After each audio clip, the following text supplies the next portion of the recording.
Eu lembro quando a gente se conheceu lá atrás, tal, não sei o que lá, a gente se conheceu várias vezes, daí eu me lembro que uma época você ficou até lá no DHPP, na área que eu chamaria hoje da área que cuidaria de cyberbullying. Sim, Né? a divisão de proteção à Não pessoa. tinha ainda Não tinha. o tema, mas você já combatia aquilo, né? Já. Tinha bastante casos assim? Como que eram os casos que chegavam à época? Na lá? verdade, não existia na nossa legislação um crime capitulado como bullying ou como cyberbullying, que, na verdade, hoje, legalmente falando, nós intitulamos como intimidação sistemática.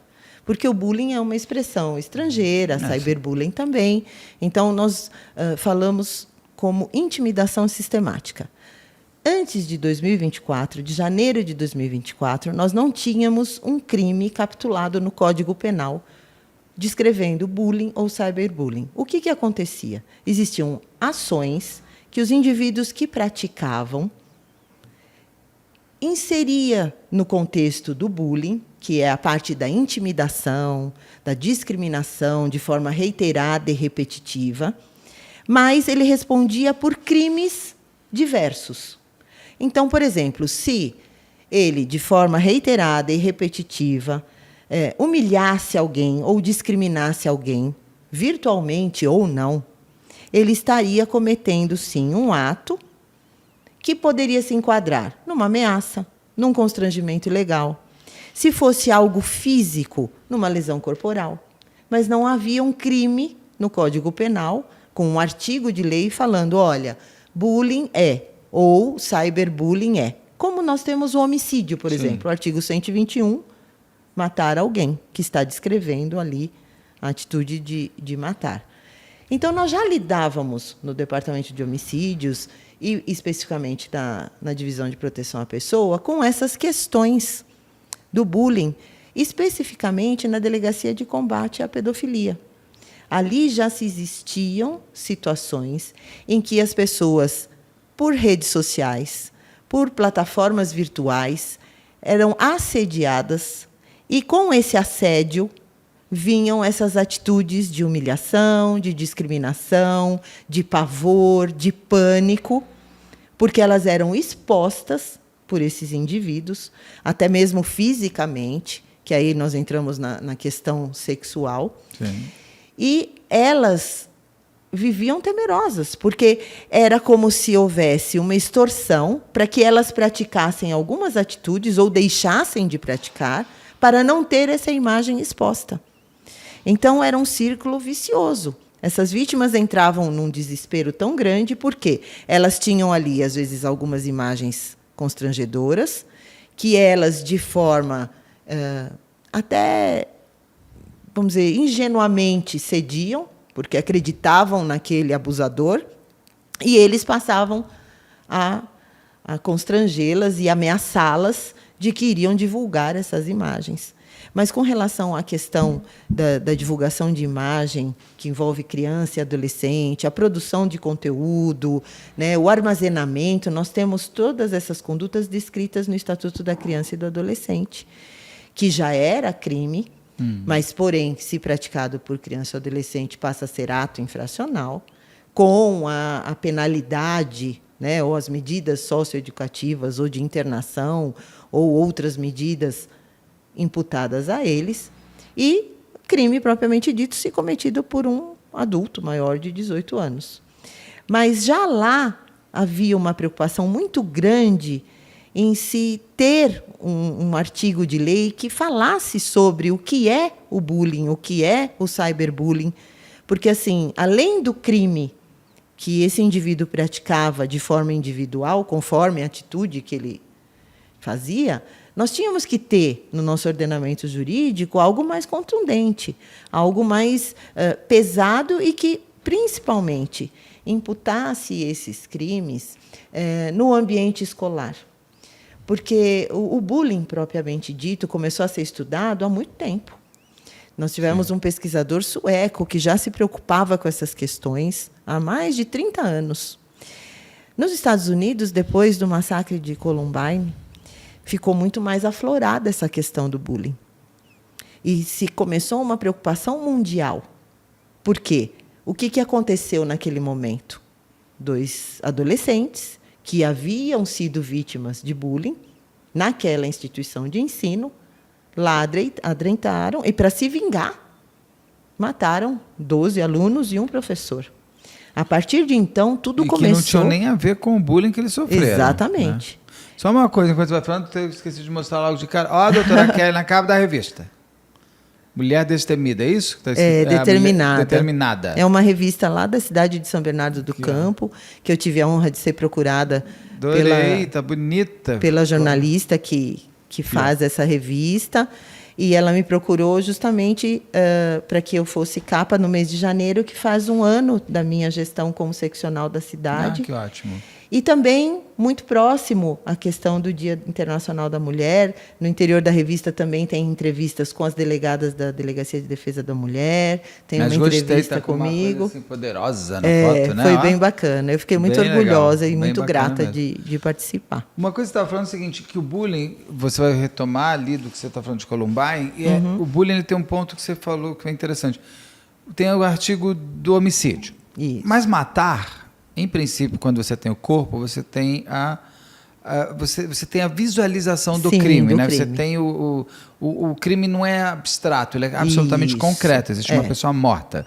Na pedofilia, você tem as imagens. No bullying, muitas vezes, você tem e o cyberbullying um pouco menos, mas o bullying, uma coisa que se dissipa no ar, né? Exatamente. É mais difícil de você provar. Você não tem algo concreto, porque às vezes a materialidade. O que acontece? Às vezes a vítima, ela sofre esse tipo de assédio, de humilhação, de discriminação por palavras que geralmente nos corredores da escola. E só ela sabe. Só ela sabe, só ela participa, aqueles comentários maldosos. Então, às vezes, geralmente, entre os adolescentes, né, às vezes é aquela coisa de chegar no pé do ouvido da pessoa e todos os dias fazer com que ela se sinta cada vez pior.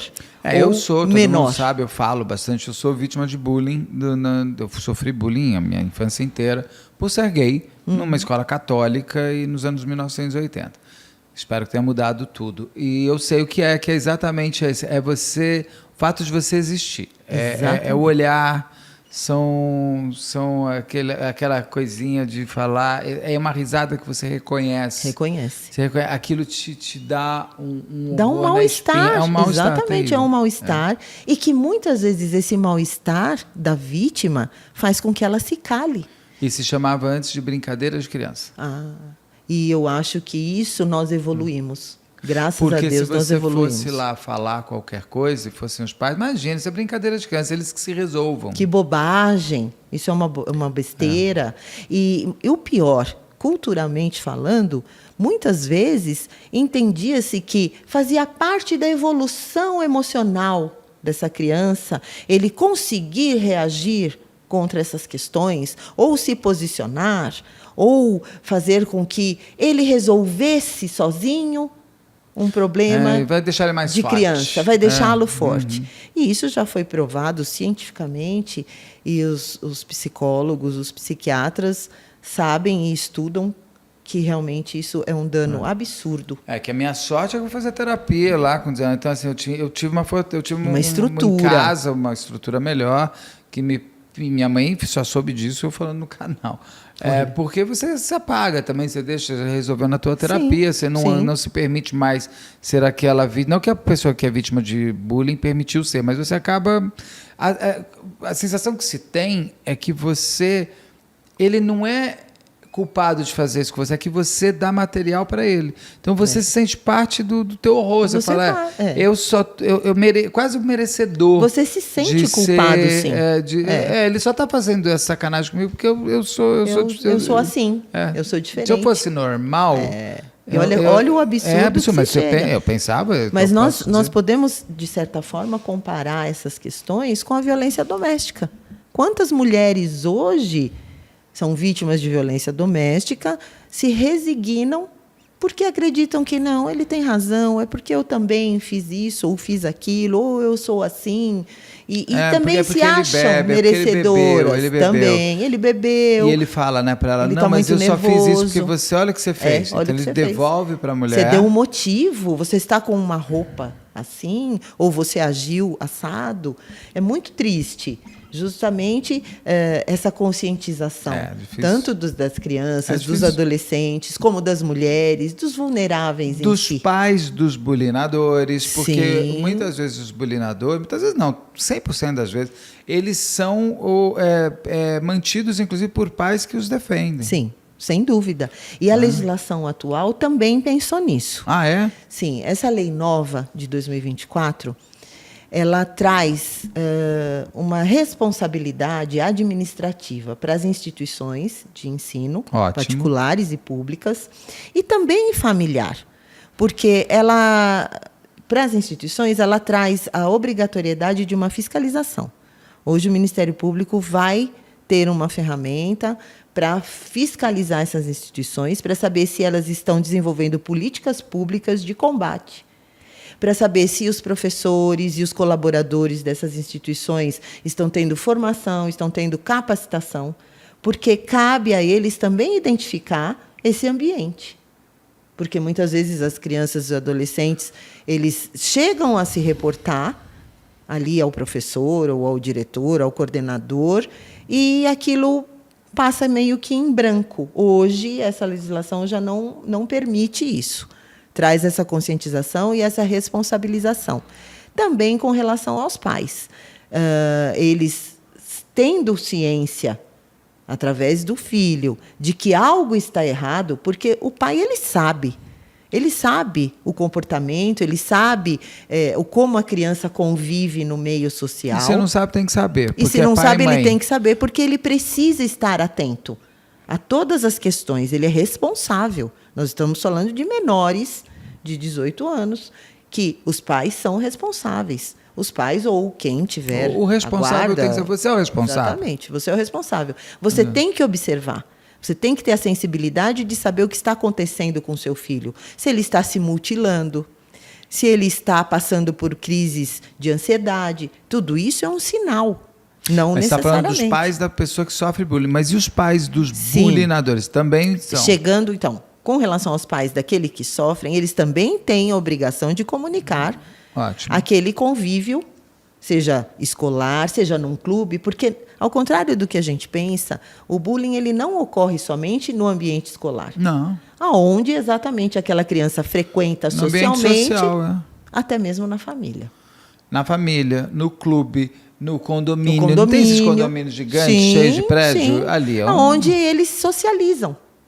Então, esses pais também têm essa obrigação. E com relação aos pais daquele que comete o bullying, também se estende essa responsabilidade de que ele tome conta e tome rédeas das atitudes dos seus filhos. Inclusive, fazendo com que esse ambiente, voltando a falar do cyberbullying, esse ambiente virtual, seja monitorado, sim. Porque ali, se você deixar, é um terreno fértil para a prática de vários crimes. De vários crimes. Então, nós temos, sim, que ter a responsabilidade. Não adianta somente delegar aos estabelecimentos de ensino, como nós já falamos em outros temas aqui. Né? Os pais perdem os filhos dentro de casa. Total. E isso não pode acontecer a ponto de vir a prejudicar os outros. A gente vai voltar lá para Columbine, mas já que você está tocando. Se eu não me engano, na Flórida foi aprovado agora que crianças. Como é que é a história?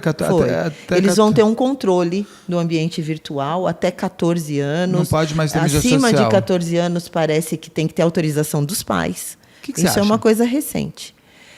Olha, eu acho que tudo que a gente possa fazer para dirimir questões que cheguem a ser crimes, eu acho válido. Lógico, isso é uma questão, uma celeuma, porque muita gente acha que é um absurdo, onde já se viu, você vai cercear a liberdade, né, do indivíduo. Mas, quando se trata de criança e de adolescente, você tem que impor limites. E se cercear algumas questões, como o acesso a redes sociais, porque comprovadamente se tornaram nocivas, por que não? Não sei se para a nossa cultura isso funcionaria. É uma grande discussão, que eu acho que a gente precisa começar até, eu tenho visto isso com amigos, com filhos. Vou pegar um exemplo meu. A minha sobrinha, quando meu irmão e minha cunhada não davam celular para ela, de jeito nenhum, criança não vai, ela tem hoje 19 anos. Mas lá atrás, eu até falava, Ricardo, você está brigando com a vida, não é assim, se você não der e controlar, ela vai descobrir um jeito de ter, ela pode juntar mesada, comprar e esconder. Sim. Ele falou, mas não vai esconder porque eu vou ver. Eu falei, então tá. Aí, chegando lá 13 anos, ela queria ter o Instagram, e minha cunhada falou, não vai ter. Eu falei, pô, você tá brigando com a vida. Daí ela falou, tá bom, então vou fazer o seguinte, só que você vai cuidar. Sim. Ela falou para mim, ela vai ter, mas você vai cuidar. Eu não consigo, não tenho tempo. O Ricardo também não. Então você vai fazer isso como tio dela? Você quer? Eu falei, tá bom. Gente, olha, me deu um trabalho, porque eu tinha que ficar... E ela não podia mudar assim, eu tinha que ficar vendo todas as mensagens, então, e durou um tempo. Até que você vai criando confiança. Eu tendo sempre a achar o seguinte, negar a realidade... É você começar assim, não pode... Ele vai fazer, gente. Tem orientar. Tem uma idade, vai fazer. E orientar e fazer com que você mesmo, como pai, mãe, ou aquele que cuida, acredite na educação que você deu. Sim. Isso é extremamente importante. Então, você vai dar na educação ferramentas para que aquela criança e aquele adolescente entenda o que é crime, o que não é crime, o que ela possa cometer e que ela possa ser vítima. Então, é orientação. Lógico, de acordo com a faixa etária, você vai estar orientando e sabendo falar, mas tem que trazer conhecimento. Sim. Né?